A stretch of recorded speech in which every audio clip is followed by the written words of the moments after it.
companheiro nessa jornada é um cachorro de rua com quem ele fez amizade ao longo do caminho. Eu estava sozinho e aquele cachorro me lembrava dos meus cachorros em casa. E eu o chamei de Cachu, que em indiano significa cachorro. Então, para mim, ele era simplesmente um cachorro. Mas ele começou a ser mais do que um cachorro. Ele começou a ser meu amigo. Apesar de seu entusiasmo juvenil, essa é a primeira grande aventura de Benedict. Ele está tentando atravessar mais de 1.600 quilômetros de floresta tropical densa e desconhecida. Então ele está confiando muito em 2 guias locais para ajudá-lo a sobreviver. Eles me ensinaram como me sentir confortável na floresta, que para mim era um lugar confuso.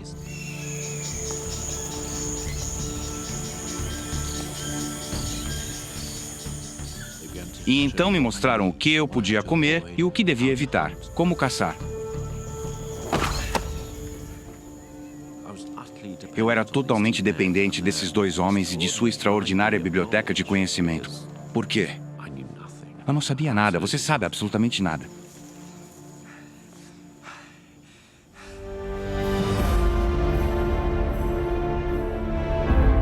Durante 3 meses, eles se aprofundam na vasta floresta tropical e estão perto da suposta localização de Eldorado, a cidade do ouro. Mas Benedict foi avisado sobre os perigosos mineiros ilegais que foram atraídos para cá. E há indícios preocupantes de que eles não estão sozinhos. Sinais eram sinistros. Desde o início. A água, apenas garrafas vazias de cachaça. E cachaça é uma espécie de rum barato. Havia a sensação de que havia forasteiros na floresta. Fui avisado de que eram assaltantes de bancos, ladrões, pessoas acusadas de assassinato. Todos haviam ido para a floresta porque havia uma chance de ganhar dinheiro rápido. Apesar da apreensão de Benedict, eles devem encontrar um local para acampar, pois a noite está se aproximando.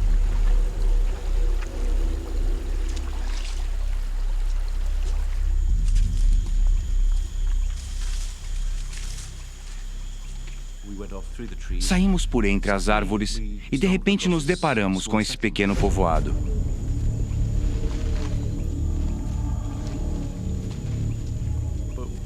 Enquanto eu estava preocupado, meus 2 guias indígenas ficaram absolutamente fascinados. Vamos. Me lembro de um deles pegando um abridor de latas e se perguntando o que era isso. Vamos. Vamos. De repente, esse personagem, Mendes, apareceu. Ele era o clássico garimpeiro. E eu senti que tinha que sair dali. Vamos. Vamos. O que está fazendo aqui?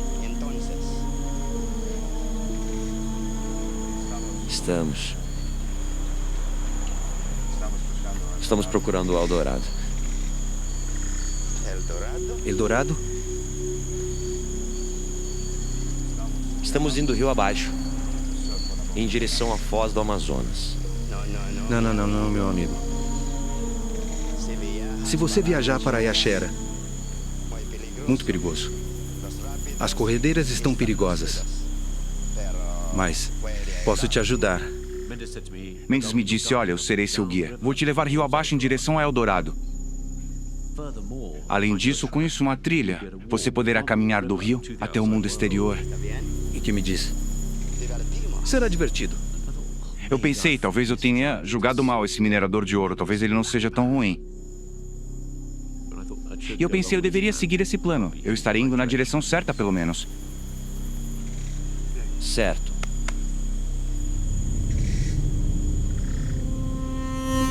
Benedict relutantemente aceita a oferta e se acomoda para passar a noite.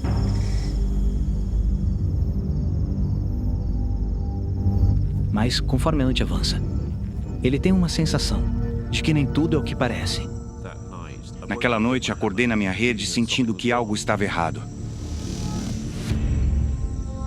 Uma sensação de desconforto e lembro-me de pensar que tenho que verificar as coisas.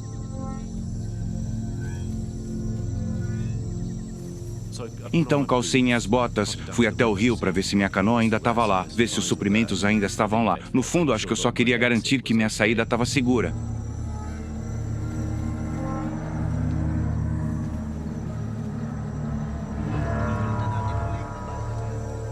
Ouvi uma conversa entre Eduardo e Mendes. Eles estavam discutindo sobre mim. Eles estavam dizendo, por que não cortamos a garganta dele agora? Por que não cortamos a garganta dele agora? E quanto aos índios? Será que se importariam? Se o matarmos? Não. Eles não se importariam nem um pouco. Sentia um medo crescente e a adrenalina começou a pulsar nos meus ouvidos. Venha. Vamos fazer isso agora. Quem vai fazer? Eu mesmo. Enquanto ele estiver dormindo. E percebi que iria ser morto. Este é meu último momento de vida. Eu só pensei, vá, corra, saia daqui.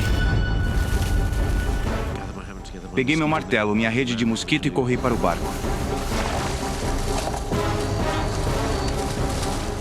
E de repente, eu estava na escuridão, na minha canoa, com meu cachorro. E com seu leal amigo, o cachorro. Benedict consegue escapar do perigo. Meu primeiro pensamento foi alívio.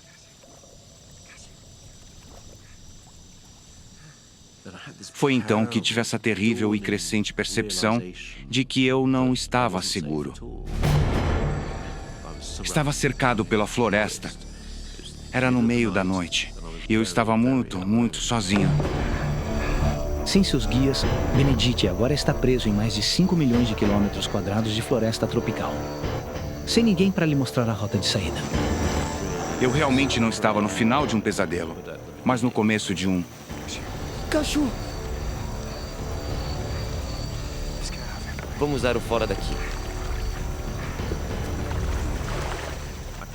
Eu remei rio acima por talvez 1 hora e pensei, vou me acalmar, vou encostar ali no lado.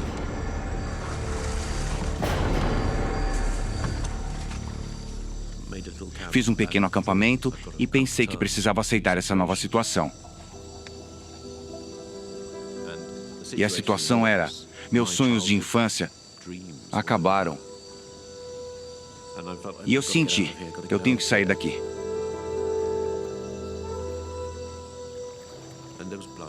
E havia sangue pulsando em minha cabeça. E não sabia o que havia na floresta. E eu não me conhecia, na verdade. Eu não sabia se tinha a capacidade de sobreviver. Dia 21, dia 22, dia 23, dia 24.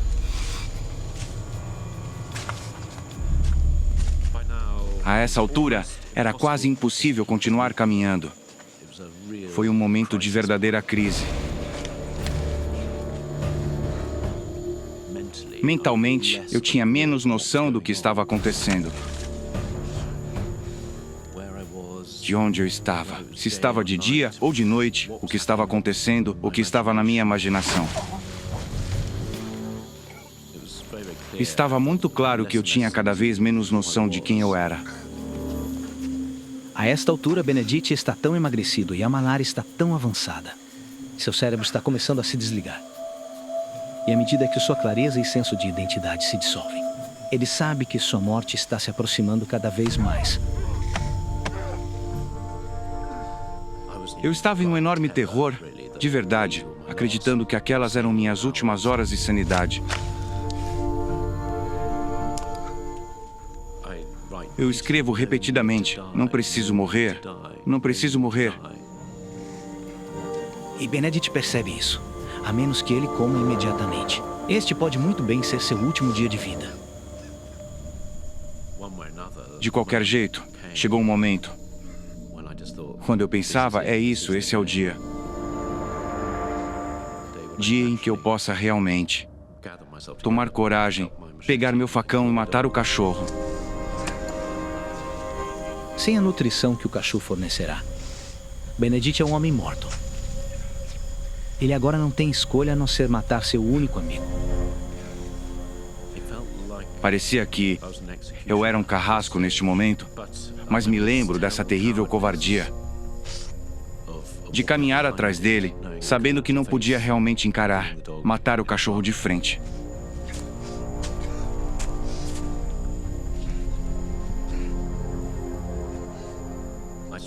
Eu dei um golpe na cabeça por trás.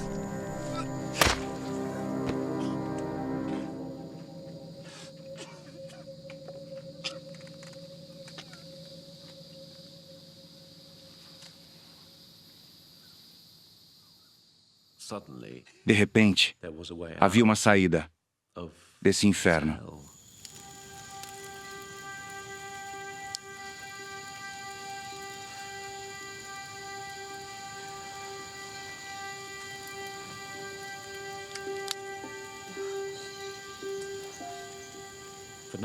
Por enquanto, eu me concentrava nas partes mais nutritivas, os rins, o fígado, o coração, e as colocava no fogo.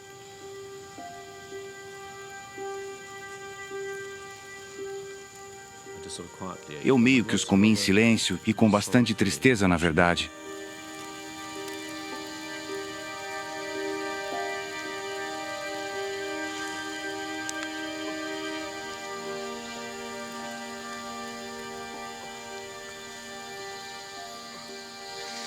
Mas Benedict não consegue ingerir a carne. A malária está fazendo com que seu estômago rejeite qualquer coisa que lhe imponha. E a realidade se revela. Ele acabou de usar sua última chance. Dia 25, dia 26, dia 27. Dia 28. Quando eu pensava que não podia piorar, piorou.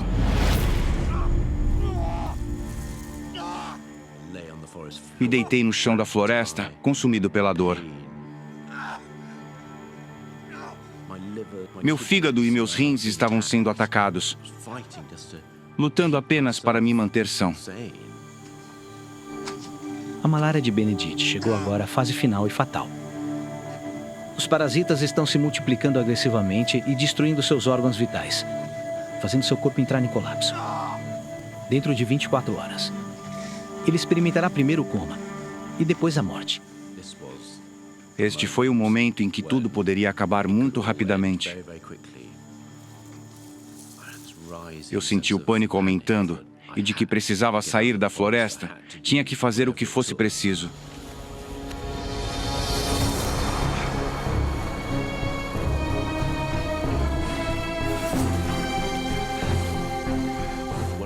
Não importa como, eu tinha que ir em frente.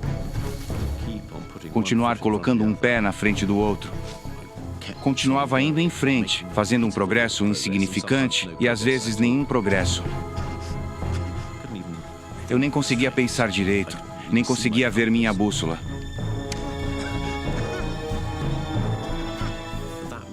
Naquele momento, eu pensei, bem, eu simplesmente nunca vou sair daqui. Era simplesmente grande demais para lutar e eu estava perdendo aquela luta.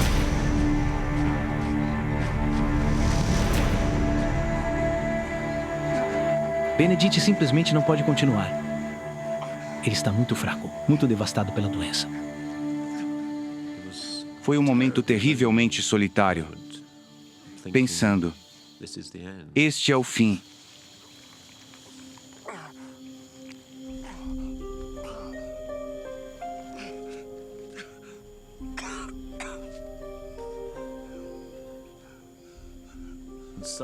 E de repente, em meio a todo esse desespero, essa confusão, essa sensação de estar preso nessa prisão, uma visão que sempre ficará comigo.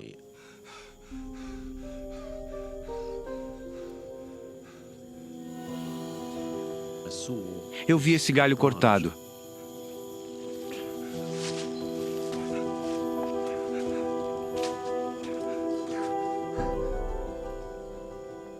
O corte em si estava escurecido, então tinha sido feito há algum tempo, mas tinha sido feito por um humano. Percebi que, na verdade, havia vários desses galhos. Isto era, de fato, o limite do mundo exterior. Eu comecei a investigar e havia Uma trilha.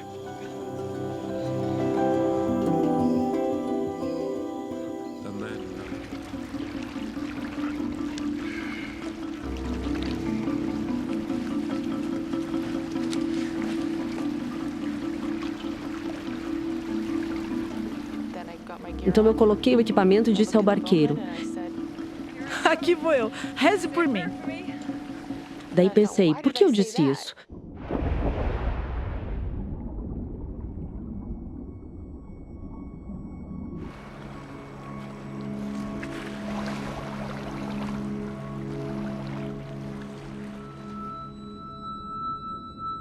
Naquele dia, eu vi coisas que jamais tinha visto na minha vida.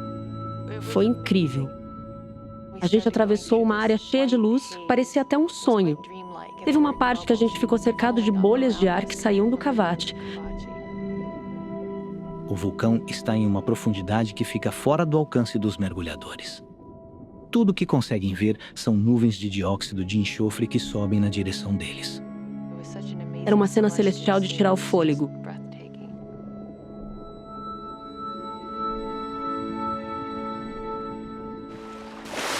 Após 30 minutos, os mergulhadores emergem. Foi incrível, não foi? Foi maravilhoso. O tempo mudou drasticamente. A nuvem escura que David tinha avistado antes chegou até eles. O mar tá agitado agora, né? Sim. Olha! O barco tá a quilômetros de distância. A correnteza deve estar bem forte. Oi! Aqui, gente! Aqui! Atrás de vocês! Aqui! Eu lembro de pensar, bom, não deve ser nada. Poderia ser ansiedade minha, porque eu não via a hora de chegar no barco e me aquecer. Mas eles não viam a gente. Estão com o motor ligado, por isso não ouvem a gente. Desliga o motor! Desliga ele! Desliga! Tamo aqui! Perguntei ao David porque eles não viam a gente e ele não sabia responder. A gente estava gritando muito. Por que eles não se moviam? Por que não estavam ouvindo a gente? No barco, eles sabem que os mergulhadores já deveriam estar na superfície. Só que por conta da nuvem escura, eles não conseguem vê-los. O motor mantém o barco na mesma posição. Porém, uma correnteza forte está arrastando os mergulhadores para longe dele. Onde estão indo? Para lugar nenhum. Acho Estão que indo sim. é a correnteza. Tá puxando a gente. Aqui!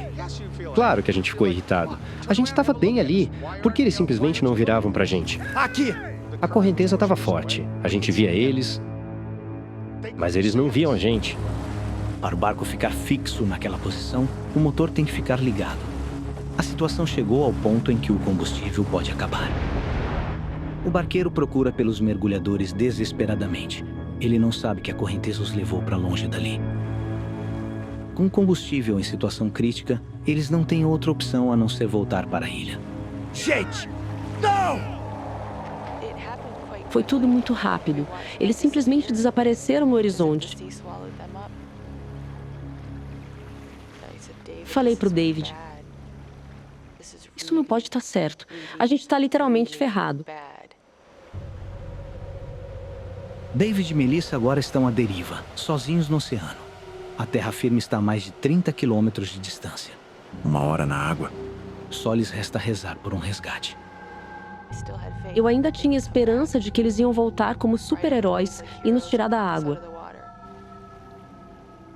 Mas não voltaram. A gente estava isolado, a quilômetros de distância da terra firme.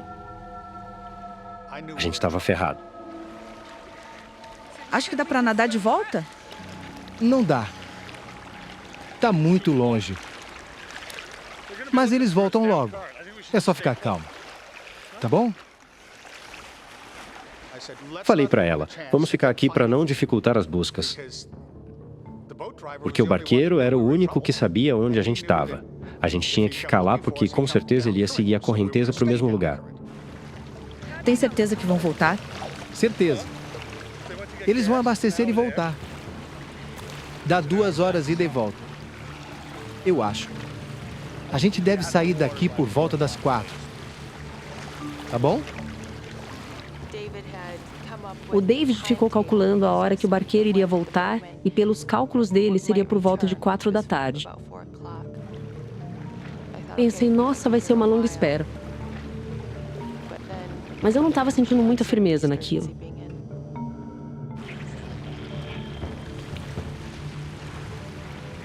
David, o que você está procurando? Só dando uma olhada mesmo. Eu não quero de jeito nenhum virar comida de tubarão. Calma. Não se preocupe. Naquela hora, eu comecei a ficar com raiva. Ele não devia ter deixado aquilo acontecer. Como a gente foi parar naquela situação? Não vem com essa. A gente está no meio do oceano. E você perdeu o barco. Eu tinha motivos para estar furiosa. Eu falei um monte. Tem coisa que nem posso repetir aqui. Droga! De certa forma, a Melissa tinha razão de estar nervosa. Ela não se segurou e xingou pra caramba. Ela confiou em mim e eu estraguei tudo. Eu literalmente dei um tiro no pé. Sem dúvida nenhuma. E conforme o tempo passava, o clima só ficava pior. David e Melissa passam a se evitar, ignorando a forte correnteza. David! David! A correnteza separou a gente. Foi assustador. Vem pra cá! A gente teve que nadar contra a correnteza para se unir novamente. Nada pra cá!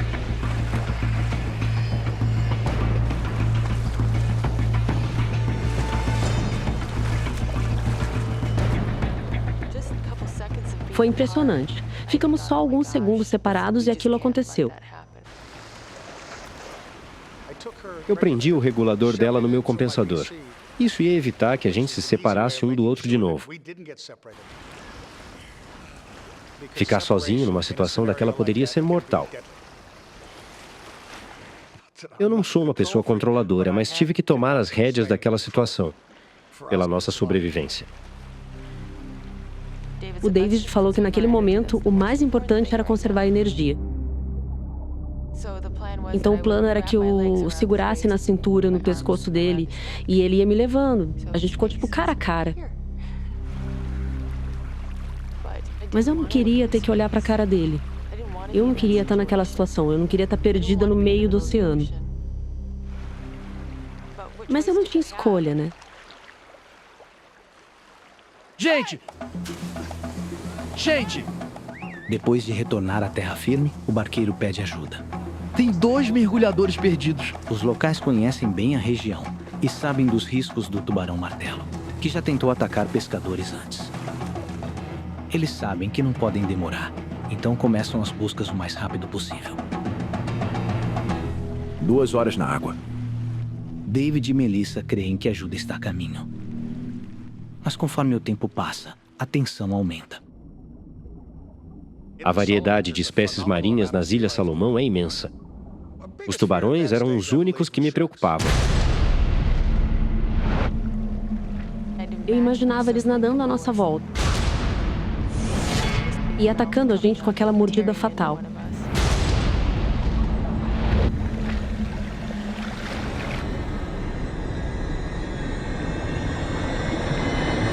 O que foi isso? O quê? Foi você? Onde? Tem algo na minha perna! Tira logo! Não é nada. É o meu medidor. Tira daqui! Calma!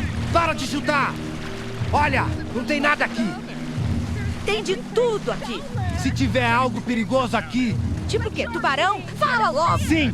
E você se debatendo desse jeito vai atrair eles, tá bom? Até agora, David e Melissa nadaram 22 quilômetros, sem descanso, comida ou água fresca. Ainda faltam 8 quilômetros para chegarem à costa, e o calor começa a apertar. Fiquei tão feliz quando o sol apareceu. Mas depois o sol ficou forte demais. Eu senti um lado do meu rosto queimando. Eu lembro de tentar colocar meu rosto na água para refrescar um pouco. Minha boca estava super machucada e inchada. Com todo aquele sol e calor, umas bolhas começaram a aparecer nos meus lábios. Minha pele estava enrugada e descascando. Era como se eu estivesse derretendo naquela água salgada. David está perto de um esgotamento mental e físico. Eu estava morrendo de sede e faminto.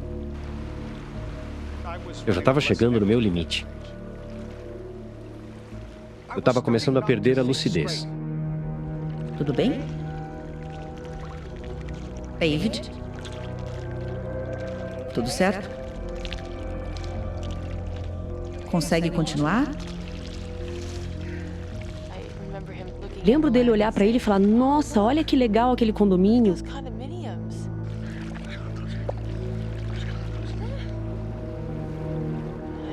E eu falava: não tem nenhum condomínio.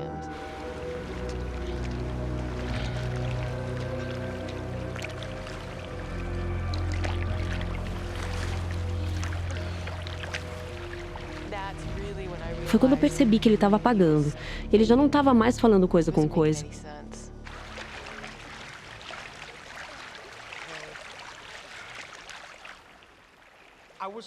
Eu estava perto de um colapso de exaustão. E de repente, a gente ouviu um barulho. É o helicóptero! Aqui! Despertei na hora. Era o helicóptero fretado pelo irmão de David. O resgate finalmente está próximo. Nossa! Aquilo foi a maior felicidade da minha vida. Aqui! Foi incrível. A gente ficou acenando e gritando, Aqui! mas a gente estava usando uma roupa escura que não dava para ver de lá de cima. A gente precisa refletir algo! Estamos aqui! A gente precisa refletir a luz. Oi! A gente passou por uma noite infernal e sem ataque de tubarão. Agora o helicóptero ia fazer o resgate e a gente ia ter um final feliz. Aqui! A gente acenava e eles se aproximavam cada vez mais. E daí, eles deram meia volta.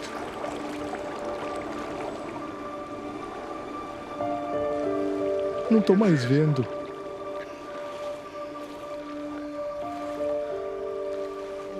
E então eles foram embora. Aquilo foi um baque enorme pra gente. Foi desanimador, pra dizer o mínimo.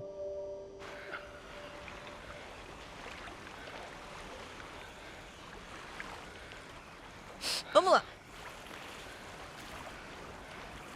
O jeito era continuar nadando pra ilha. Vamos nadar. A gente não tinha outra escolha. Exaustos, os mergulhadores estão a apenas 6 quilômetros da ilha. 24 horas na água. Para David, essa será a pior parte. Eu não tinha contado para Melissa que essa última parte seria a pior de todas. Era a parte mais perigosa. Era uma área próxima da costa e muito boa para pesca, justamente porque tinha uma vida marinha muito rica. E claro, isso também atraía alguns predadores. Além disso, eu não tinha contado para ela sobre 2 tubarões martelo que vinham incomodando os pescadores recentemente. Eu estava preocupado, mas ela não precisava saber de nada daquilo. Mas o que David não sabia era que com o atrito de suas nadadeiras, seus tornozelos começaram a sangrar sem parar. Os tubarões martelo conseguem detectar uma única gota de sangue a centenas de metros de distância. É questão de tempo para que eles apareçam.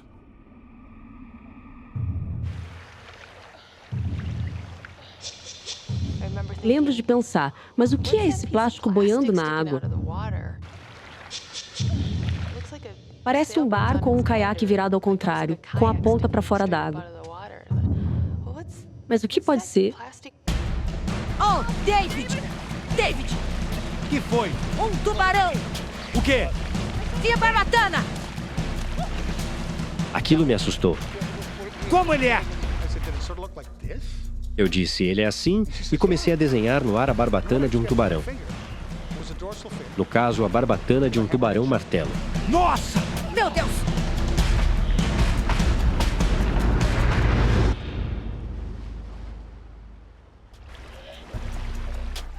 Perto da costa, eles avistaram um tubarão martelo.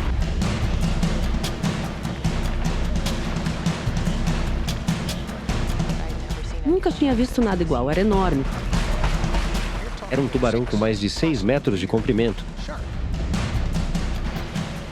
Era enorme. Pensei, se ele for me matar, que seja rápido. Não queria que ele atacasse minha perna ou algo assim. Queria que ele atacasse meu coração. E acabasse com tudo logo. Aquele era o meu maior medo. A minha única esperança era que ele não tivesse com fome. Um pouco de sorte seria bom depois de tanta coisa ruim ter acontecido.